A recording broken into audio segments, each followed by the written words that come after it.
A major California meat packaging plant has been ordered to shut down for a week after 8 workers died from the coronavirus and nearly 400 others tested positive. NBC News correspondent Jacob Ward joins me outside the Foster Farms poultry plant in Livingston, California. Jake, 8 workers from one plant. I mean, that is just tragic. What are we learning about this outbreak and how it started? You know, Savannah, standing here as I am in Merced County, it is amazing how different this is from the California you see in the postcards. This is the big, open, flat Central Valley of California that feeds not just this state, but America. I mean, huge amounts of agricultural products come out of here. And one of the biggest employers, certainly in this part of it, is the plant you see behind me, Foster Farms, which produces huge numbers of poultry products out of here. The smell here is that of boiled chicken. You can just sense the enormity of this employer's influence across this town.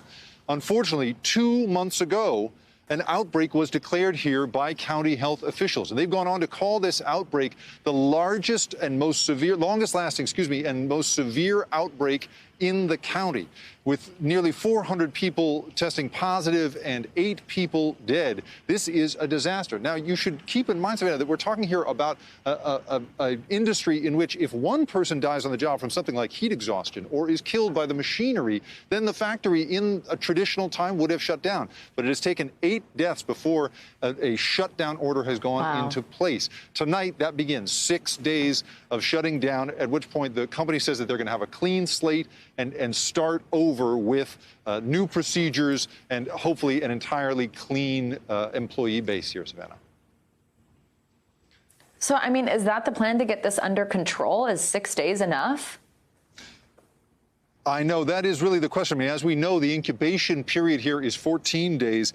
I want to read you a little bit of the statement that they sent us about their plans for going out and doing this, making it better. The company says during this time, the company is going to deep clean the facility and is going to do 2 rounds of COVID-19 testing, covering all 1,400 plant employees. Foster Farms is paying employees during the time that the plant is closed, including the 2 days of testing. That's, of course, good news. And then they say in a long list they provided us that they're going to be doing things like supplying face masks to employees, expanding sanitation and personal hygiene, implementing temperature-based wellness checks, installing dividers in the break rooms.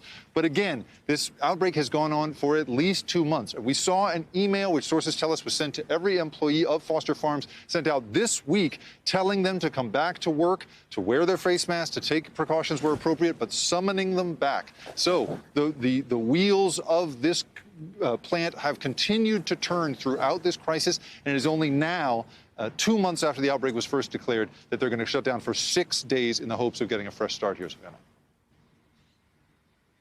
Jake, you've been talking to the executive director of a nonprofit who's been talking to Foster Farms employees. How do those workers feel about all this? Are they going to feel safe coming back to work next week? Do they think 6 days is enough to get an outbreak under control? Well, this is really the thing, Savannah. I mean, we've tried to speak directly to employees at the plant, but no one will speak to us. This is the town's arguably largest employer. I'm sorry, maybe even the county's largest employer. It is an incredibly large employer, and it is also tremendously influential. People here who work here are in many cases taking a step up from having worked in the fields where the work is irregular, happens, at strange hours, is underpaid, all of that. This is considered a step up from that. One of the most interesting things is this is one of the chief employers of a huge community of Punjabi Sikhs who have settled this part of California. And the executive director you mentioned, NAINDEEP Singh, runs a nonprofit called JAKARA that is a support system for many of them. And here's what he had to say when I asked him how workers are reacting.